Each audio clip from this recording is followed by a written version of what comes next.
Exercise 6.4 आप लोगों को पढ़ना है। इसका कटिंग एंड ट्रायंगल में थ्योरम 6.6 आप प्रूव करेंगे, समझेंगे, याद करेंगे। उसके बाद एक्सरसाइज बनाना शुरू करेंगे। आवश्यकता होगी तो उसमें आप सहयोग ले सकते हैं।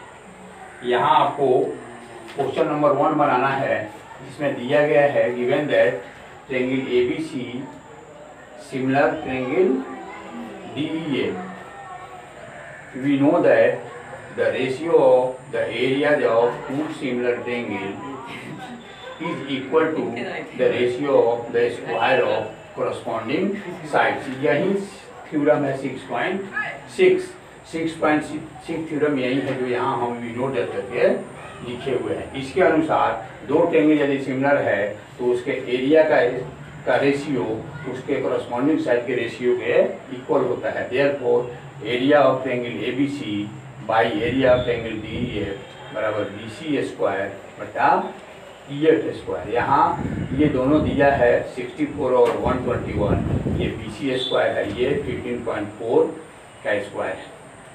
और जब इसके इधर LHS का भी स्क्वायर कर दिए, स्क्वायर के रूप में लिख दिया और चारों का स्क्वायर हम हटा दिए, उसके आधार पर 8/11 BC/15.4 हो गया। क्रॉस मल्टीप्लाई किए तो BC = 11.2 सेंटीमीटर हमारा आंसर हो जाएगा। ये ट्रायंगल ABC ट्रायंगल DEF दोनों सिमिलर था, दोनों का एरिया दिया था, इसका एक साइड था, इसका करस्पॉन्डिंग साइड BC निकालना था। इसी तरह यहाँ ये ट्रापेजियम है, तो ट्रापेजियम के डिफिनीशन के अनुसार हम जानते हैं कि उसका अपोजिट साइड का एक पेयर पैरेलल होता है। ध्यान दीजिए, given that AB parallel DC, जब ट्रापेजियम है तो उसका अपोजिट साइड पैरेलल है, उसी बेस पर लिखा हुआ है कि given that AB parallel DC and AB = 2CD, then find area of AOB by area of COD। अब हम AOB और COD को पहले सिमिलर करेंगे। In triangle AOB and COD, angle AOB बराबर COD, ये वर्टिकली अपोजिट एंगल इक्वल होता है। पिछले क्लास में हम पढ़े हैं।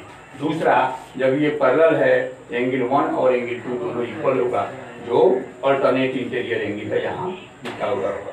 जब दोनों ट्रायंगल से दो एंगल बराबर है तो दोनों ट्रायंगल AOB और COD ए थ्योरम से सिमिलर हो गया। जब सिमिलर हो गया तो थ्योरम 6.6 के अनुसार, आप यहाँ थ्योरम 6.6 न लिख करके उस पूरा थ्योरम को लिखेंगे, यहाँ हम थोड़ा सा संक्षेप करने का प्रयास किए हैं। थ्योरम 6.6 के अनुसार दोनों ट्रायंगल के एरिया का रेशियो उसके करस्पॉन्डिंग साइड के रेशियो के इक्वल होता है।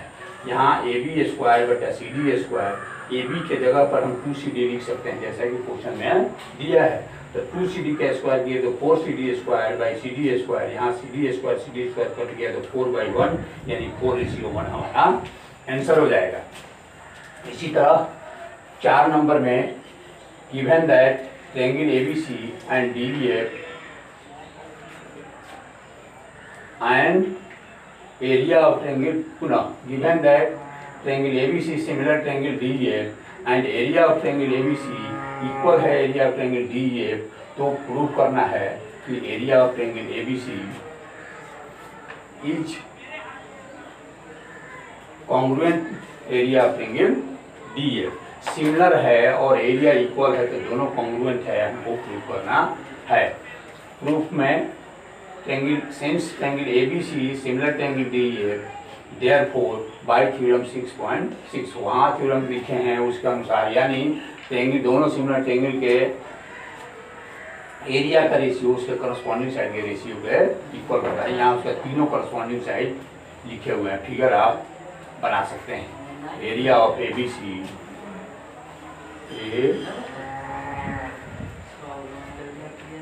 ABC, एरिया ऑफ DEF, ध्यान दीजिए। तो जब ये थ्योरम को आधार पर लिख लिए, एरिया दोनों का इक्वल कट कर एक हो सकता है। यहाँ AB square by DE square, AC square by DF square, DC square by DF का सेम हो गया। अब क्रॉस मल्टीप्लाई करेंगे तो ए बी स्क्वायर बराबर डी ई स्क्वायर हो सकता है, ए सी स्क्वायर बराबर डी एफ स्क्वायर हो सकता है, बी सी स्क्वायर बराबर ई एफ स्क्वायर हो सकता है। जब दोनों का स्क्वायर सबका स्क्वायर हटाएंगे तो ए बी बराबर डी ई, ए सी बराबर डी एफ, बी सी बराबर ई एफ, अर्थात दोनों ट्रायंगल का तीनों साइड यानी एक ट्रायंगल का तीनों साइड दूसरे ट्रायंगल के तीनों साइड के इक्वल हो गया तो दोनों ट्रायंगल कॉन्ग्रुएंट हो गया बाई साइड थ्योरम से। अब क्वेश्चन नंबर 5 समझेंगे।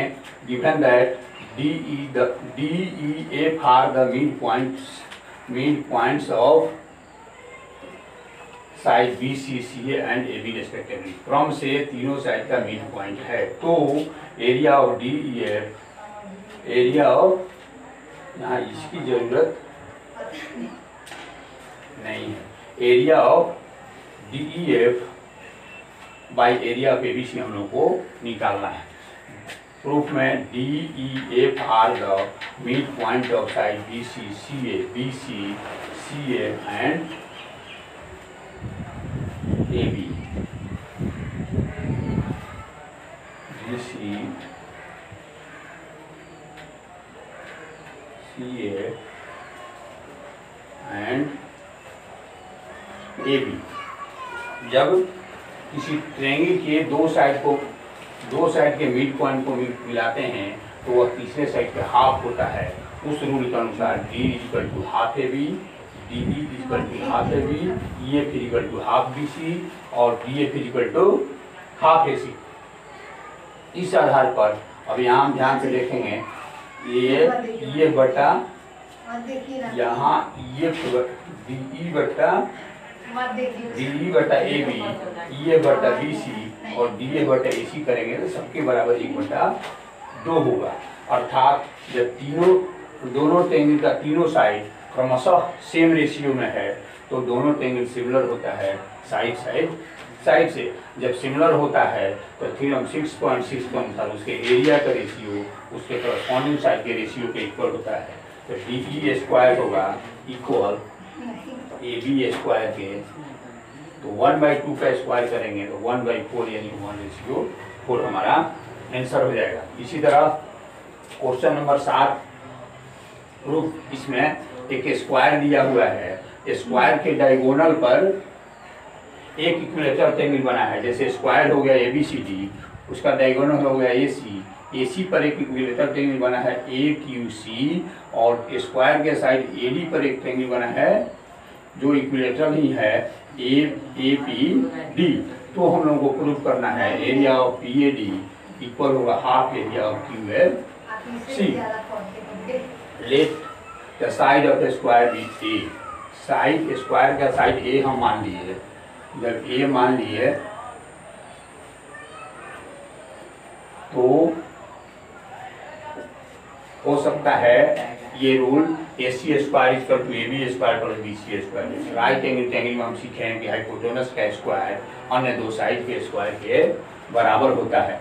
तो यहाँ जब साइड ए माने हैं तो ए बी का ए होगा तो ए स्क्वायर, बी सी का है तो ए बी स्क्वायर, दोनों जोड़ेंगे तो 2a स्क्वायर। अब ए सी बराबर निकालेंगे तो इसका रूट करेंगे तो √2a आ जाएगा इस बड़े वाले ट्रायंगल का साइड।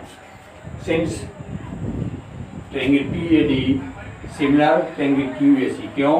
क्योंकि all equilateral triangle are similar. जितना इक्विलेटरल ट्रायंगल होता है उसका प्रत्येक एंगल 60 डिग्री का होता है, यानी प्रत्येक जब 60 डिग्री का हुआ तो दोनों ट्रायंगल का प्रत्येक एंगल इक्वल हो गया तो एंगल से दोनों सिमिलर हो गया तो उसका करस्पॉन्डिंग साइड का स्क्वायर भी इक्वल होगा। उसके एरिया का रेशियो उसके करस्पॉन्डिंग साइड के स्क्वायर के रेशियो के इक्वल होता है थ्योरम 6.6 के अनुसार।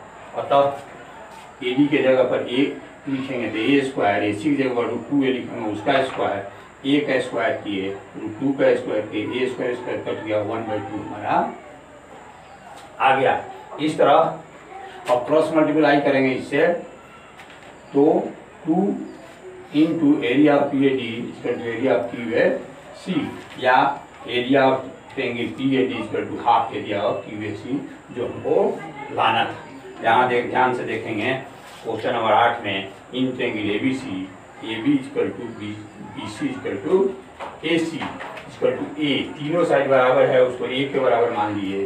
D is the mid point of B C, जब मिड पॉइंट है तो बी डी हो जाएगा हाफ ए, हाफ ए कर लेंगे। दोनों टेंगल सिमिलर है तो उसके एरिया का रेशियो उसके करस्पॉन्डिंग साइड के रेशियो के इक्वल होगा।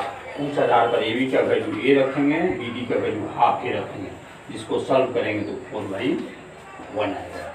अंतिम है ऑप्शनल है, इसमें दिया है कि कौन किसी ट्रायंगल का सिमिलर ट्रायंगल का एरिया का रेशियो हो सकता है। तो उसमें ऑप्शन में बहुत सारा दिया है, जिसमें आप देखेंगे two side of two similar triangle are in the ratio of 4 and 9। Triangle का साइड दिया है 4 और 9 में, तो उसका एरिया क्या हो सकता है। तो साइड 4/9 है तो उसका स्क्वायर करेंगे तो 16/81 जो होगा वही उसका आंसर होगा। तो आंसर ऑप्शन में दिया हुआ है डी, तो हम डी पर आंसर लिख सकते हैं। इस प्रकार आप इसको बनाएंगे। ये बनाएंगे तब जब आप ये थ्योरम प्रूव कर लेंगे, तब जब थ्योरम समझ में आएगा तो एक एक क्वेश्चन समझ में आएगा, उसके बाद अपने से बनाएंगे। नहीं आने पर व्हाट्सएप पर कॉल करें।